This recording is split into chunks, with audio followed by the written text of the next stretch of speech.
Mas eu queria falar um pouquinho como se fosse um estudo bíblico da importância que é entender a palavra de Deus. Então abra sua Bíblia comigo no livro de Jonas. E eu quero te ensinar uma coisa hoje, um princípio sobre a onipotência de Deus.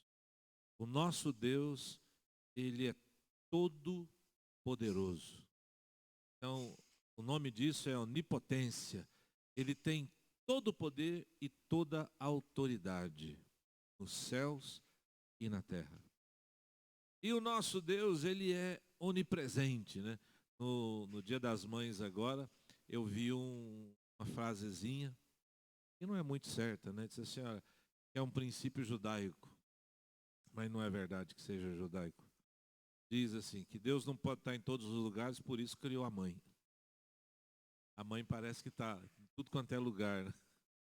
Mas não é verdade. Deus sim está presente em todos os lugares. Deus é onipresente, onisciente e onipotente. E hoje eu quero pregar para vocês mostrando a onipotência de Deus. E só tem uma coisa que pode quebrar essa onipotência de Deus e eu vou mostrar para vocês hoje na Bíblia. Então abra sua Bíblia no livro de Jonas. Perdão, vamos começar, né? Lá em Mateus capítulo 12, verso 38. Um dia os fariseus, ouvindo a Jesus, Mateus capítulo 12, verso 38, chegaram até Jesus e disseram assim: Senhor, nós, os escribas e os fariseus, disseram: Senhor, nós queríamos um sinal.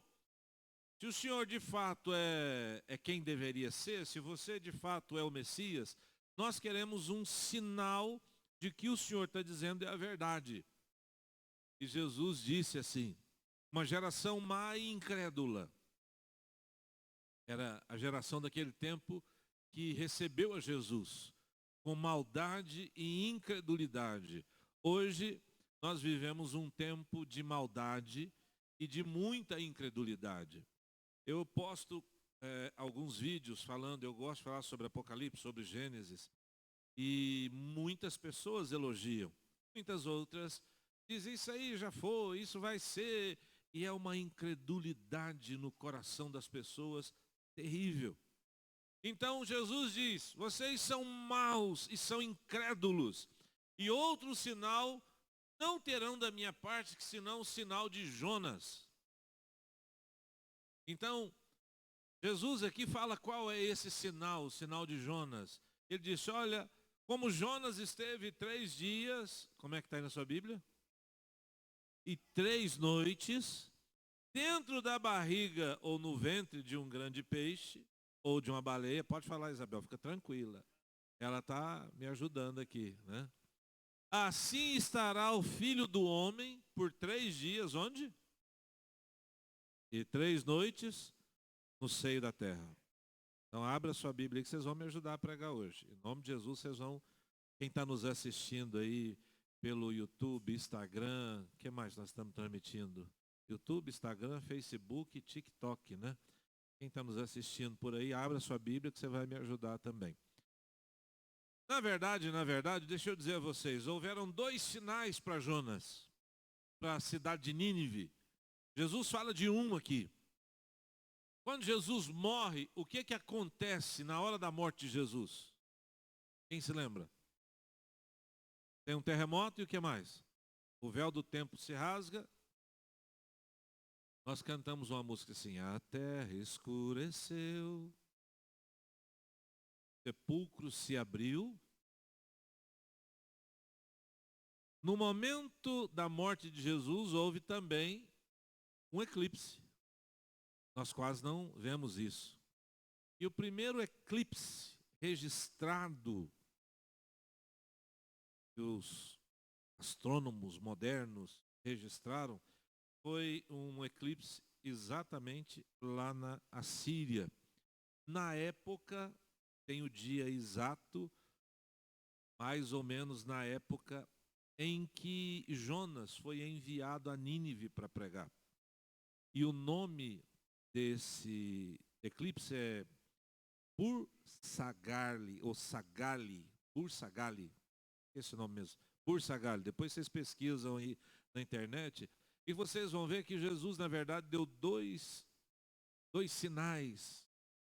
Ele deu que estaria na terra e ele esteve 3 dias sepultado, mas no terceiro dia ele ressuscitou. E também houve, na sua morte, um eclipse. E o primeiro eclipse, eu acredito que quando aconteceu isso, quando Jonas pregou e veio um eclipse lá naquele lugar, Jonas pregou durante alguns dias e todo o povo se converteu. Nós vamos ver isso aqui. Então Jesus fala dos sinais que acontecem. E esses sinais estão acontecendo ainda nos dias de hoje. Nós estamos e precisamos nos preparar para a volta de Jesus. E por isso hoje eu quero te ensinar no livro de Jonas. Abra aí Jonas, por favor, no capítulo 1, no verso 1. Deus é todo poderoso, a Bíblia diz, e a ninguém ele deixa de lado, a ninguém despreza. E ele escolhe um homem chamado Jonas, e a Jonas ele dá uma ordem. Qual que é a ordem que Deus deu a Jonas? Levanta-te e vai para a cidade de Nínive e prega contra ela. Diz que eu vou destruir aquela cidade.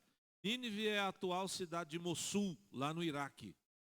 Então ele deveria sair de Jerusalém ou lá de Israel e ir até Nínive, hoje o Iraque, Mossul. Isso era cerca de mais ou menos 330 quilômetros. Mais ou menos, não, 300 quilômetros, vamos pôr assim que fica tranquilo. Mas o que Jonas faz? Como é que diz aí?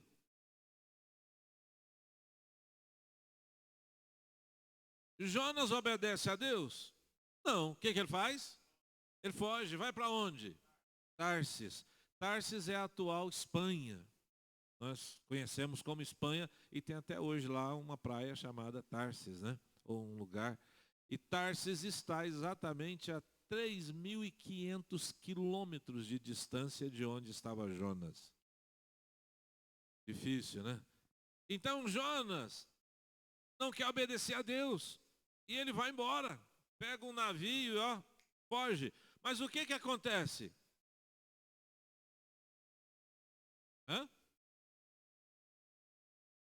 No verso 4, como é que diz aí? Deus mandou o quê? Deus mandou um vento, sopra lá e faz uma tempestade. O vento obedeceu? Teve tempestade? E foi bruto, né? No verso 5, no meio da tempestade, o que Jonas fazia? Dormia profundamente. Irmãos, de vez em quando nós não entendemos isso. Mas quando nós estamos fora da presença de Deus, a desgraça está do nosso lado e a gente não percebe. O desastre, a destruição está perto de nós e nós não percebemos. Mas não é só isso. O que diz o verso 5 exatamente?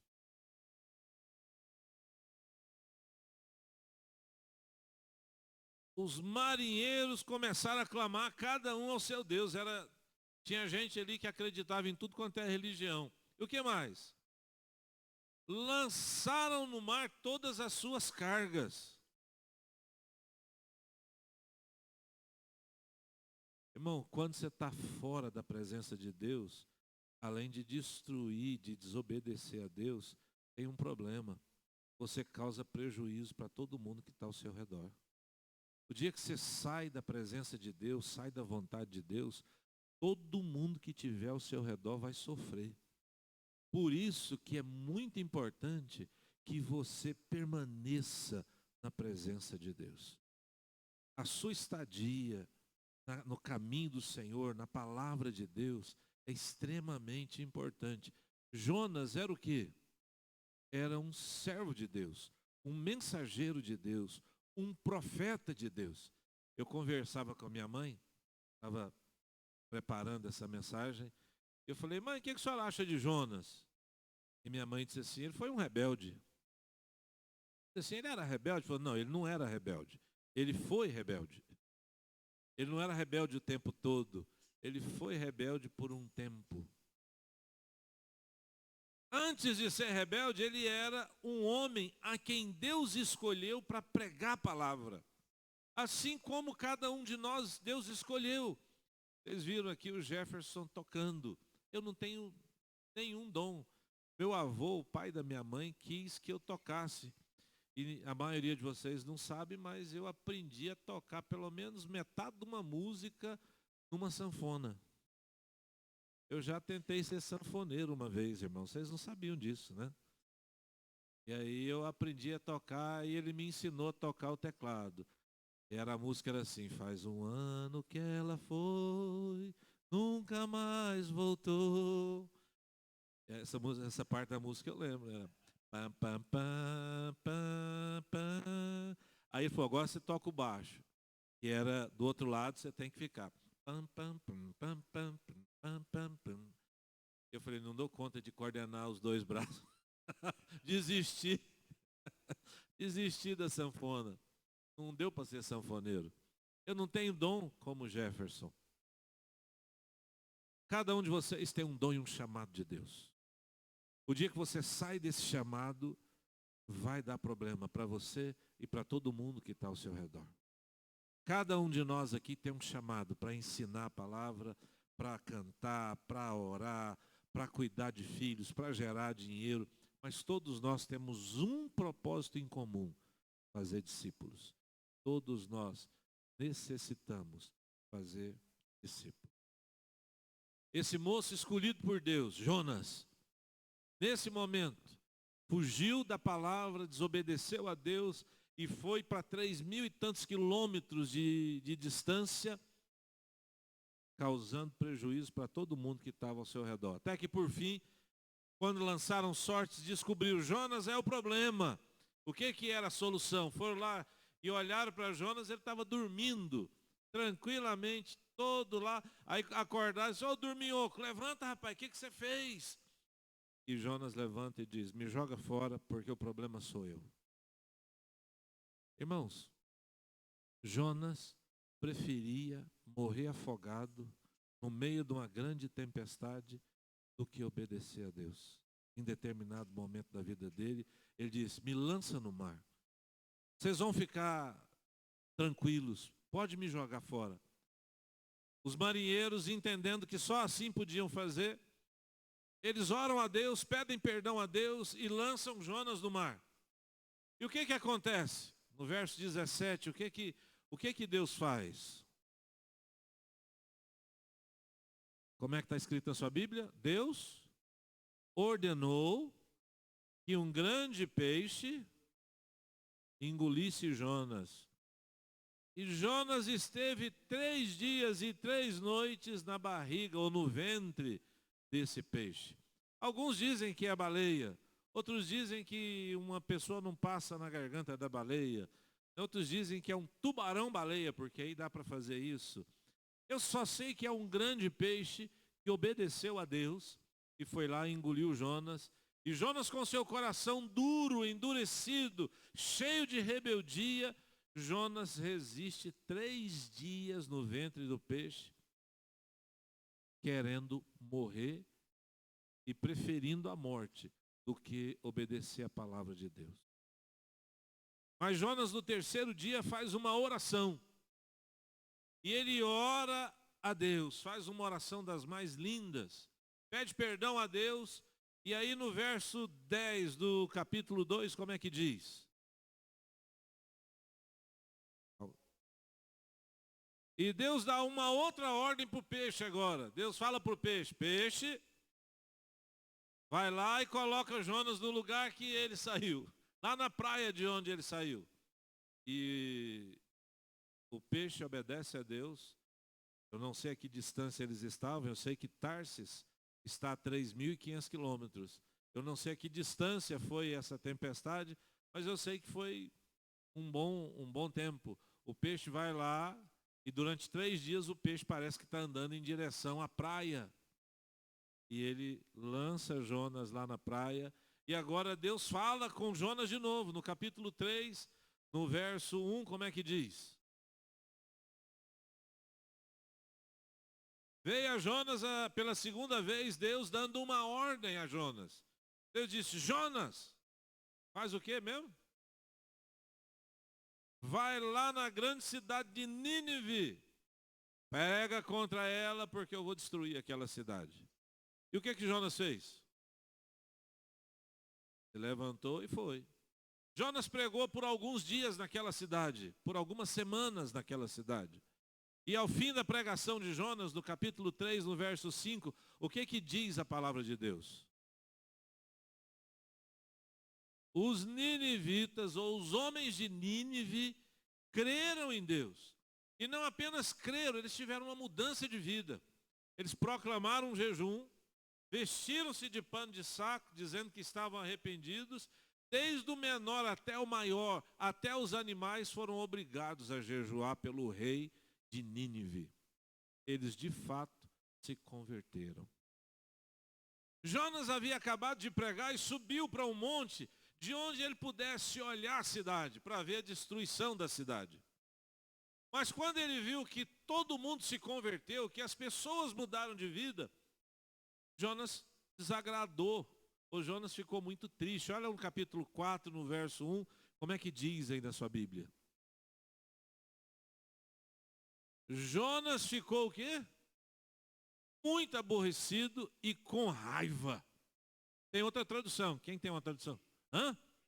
Ressentido. Tem mais alguma outra tradução aí? Desgostoso e com raiva. Irado. A minha diz, isso desagradou extremamente a Jonas e Jonas ficou irado. Irmão, olhe para mim aqui, vocês estão me assistindo aí também. Quem é que ficaria irado? Qual profeta, qual pastor, qual homem de Deus ficaria irado com alguém se convertendo? Não tem lógica, tem? Jonas fica. Jonas se torna aqui o maior evangelista do Velho Testamento e de toda a Bíblia. Jonas ganha em um mês 120 mil pessoas. Hã? Ele ganha um reinado todo. 120 mil pessoas se convertem, se quebrantam, entendem que Deus é Deus pela palavra dele, e o resultado disso é que ele fica chateado, extremamente desgostoso e irado. Aí Deus de novo, lá no capítulo 4, no verso 5, Deus dá uma ordem para a terra. Qual que é a ordem? Me ajudem aí. O que está escrito aí no capítulo 4, no verso 5? Leia, irmãos, por favor. Perdão, no verso 6. Fez o Senhor Deus nascer. Deus deu uma ordem, fala, nasça aí uma aboboreira. Eu não sei, as aboboreiras que a gente conhece aqui, os pés de abóbora, elas são rasteirinhas, mas tem folha grande, né? Eu não sei como essa aboboreira subiu e passou por cima de Jonas. E aquilo deu uma sombra. E a Bíblia diz que aquilo livrou Jonas da sua raiva, do seu enfado, da sua canseira. No fim do versículo diz assim, e Jonas se alegrou, como é que está aí na sua Bíblia? Jonas se alegrou, ficou muito contente por causa da planta. A minha diz, se alegrou ao extremo por causa do pé de abóbora. Ele ficou extremamente grilado, chateado, magoado e irado, porque o povo se arrependeu, mas ficou feliz com a aboboreira. Tem lógico um negócio desse? Daí a pouco, irmãos, eu não sei, acho que Deus queria tratar mais com Jonas do que com o povo de Nínive. No verso 8, olha só o que Deus faz, me ajuda aí. Vocês não estão lendo a Bíblia? Me ajuda a ler, por favor.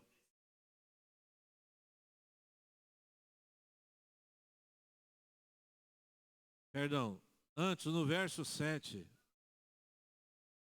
Deus deu uma ordem para quem agora?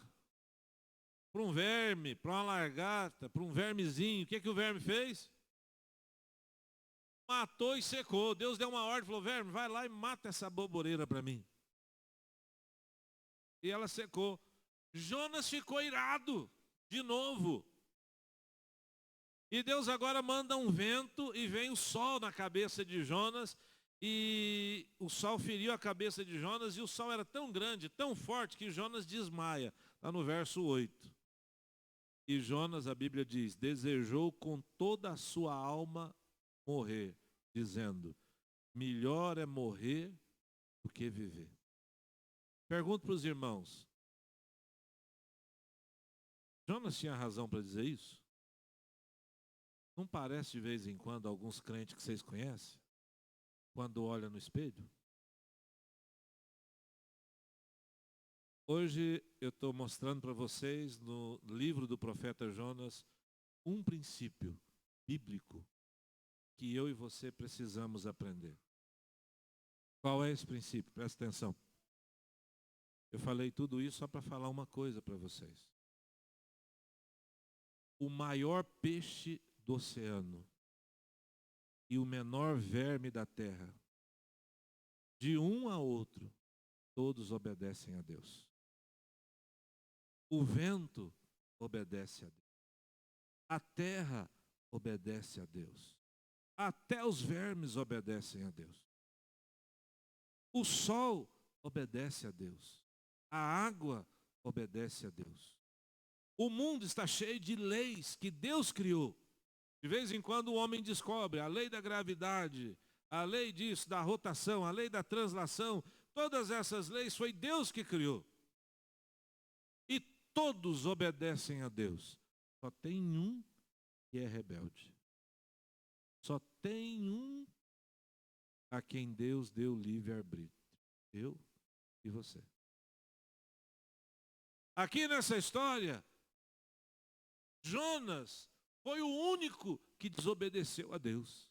Um profeta, um servo de Deus, um homem escolhido de Deus.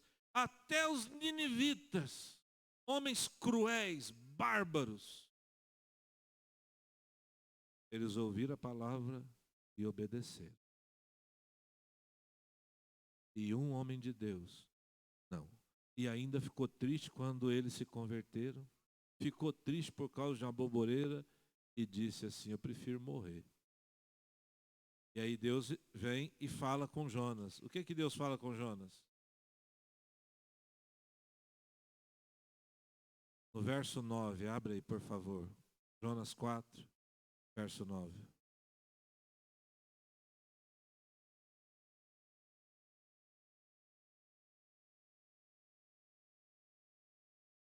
Faço bem, e ele diz, faz bem que me revolte até a morte. Jonas está falando com Deus, dizendo para ele, eu quero é morrer por causa dessa boboreira. E Deus diz, você teve compaixão de uma boboreira ou de um pé de abóbora, na qual você não trabalhou, não fez crescer, numa noite nasceu, numa noite pereceu. Eu não vou ter compaixão da grande cidade de Nínive, em que estão mais de 120 mil pessoas que não sabem discernir entre sua mão direita e sua mão esquerda e também de todos os animais? Então Deus mostrou uma coisa que eu e você precisamos aprender. Primeiro princípio bíblico aqui, Deus é todo poderoso e a ninguém despreza. Todo o mundo inteiro obedece a Deus. Os animais do maior peixe do oceano ao menor verme da terra. Sol, a lua, as estrelas, a água, o vento, tudo obedece a Deus. Mas você tem a opção de obedecer ou não. Até os mais loucos e irados guerreiros lá de Nínive se converteram e obedeceram a Deus. E aqui tinha um homem que conhecia Deus com um coração duro. Até depois de todo mundo se converter, de ser o maior evangelista, ele ainda quer morrer. Diz, não, eu prefiro a morte por causa dessa boboreira. Hoje eu quero te ensinar uma coisa, irmãos. Deus criou esse mundo. Deus formou as pessoas. Muitos filhos de Deus estão por aí precisando da sua palavra, do seu amor e do seu carinho. Jonas tinha muitas razões para não ir a Nínive. Eu não vou explicar isso. Muitos de vocês têm razões para não gostar de determinadas pessoas ou de fazer algumas coisas. Mas você precisa entender uma coisa. Você tem revelação de Deus. Você tem a graça que Deus te deu. E nós fazemos uma oração, a oração do Pai Nosso, que é assim: perdoa os meus pecados, as minhas ofensas, assim como eu perdoo os outros. Deus tem filhos que precisam do seu amor e do seu carinho. E tem pessoas que só você vai conseguir pregar para elas. E que só através da sua vida elas vão conhecer Jesus. Se eu fosse Deus, eu sou meio ruim de coração. Eu acho que meu coração é igual o Jonas. Na hora que Jonas foi e falou, me joga no mar, eu já tinha deixado de morrer afogado ali. Arrumava outro profeta, vamos embora. Mas quando Deus te escolhe para uma missão, você não pode fugir dela. Vou te dar um conselho. Obedeça a Deus. A barriga do peixe deve ser ruim demais, irmãos. O sol na cabeça, aquelas coisas todas que Jonas abominou. Viver fora da vontade de Deus é muito ruim. Por isso hoje, se eu pudesse te ensinar uma coisa, eu te diria: obedeça a Deus. Obedeça a palavra de Deus. Cuide do seu ministério. Não tenha vontade de desistir. Ao contrário, sempre vá além. Cada dia nós temos um monte de, como é que eu posso dizer? Um monte de razões para reclamar, para falar bobagem. E de vez em quando, ou quase sempre, a gente acaba reclamando, reclama da vida, reclama de tudo. Jonas reclamava, como Deus disse, de uma boboreira que ele fez nascer numa noite e morreu na outra.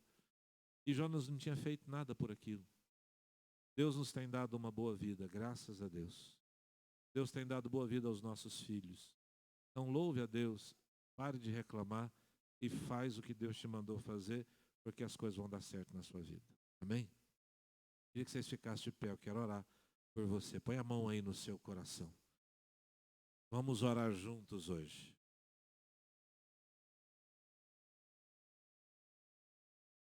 Eu não sei o que você tem que fazer para Deus que você deixou de fazer, o que está parado. Mas eu gostaria que você falasse com Deus hoje sobre o seu chamado, sobre o seu ministério profético, de falar a palavra, de pregar para os outros, de conversar com quem Deus coloca no seu caminho. Eu queria que você colocasse a mão aí no seu coração e falasse para Deus assim: Senhor, limpa meu coração nessa noite. Lava o meu coração nessa noite.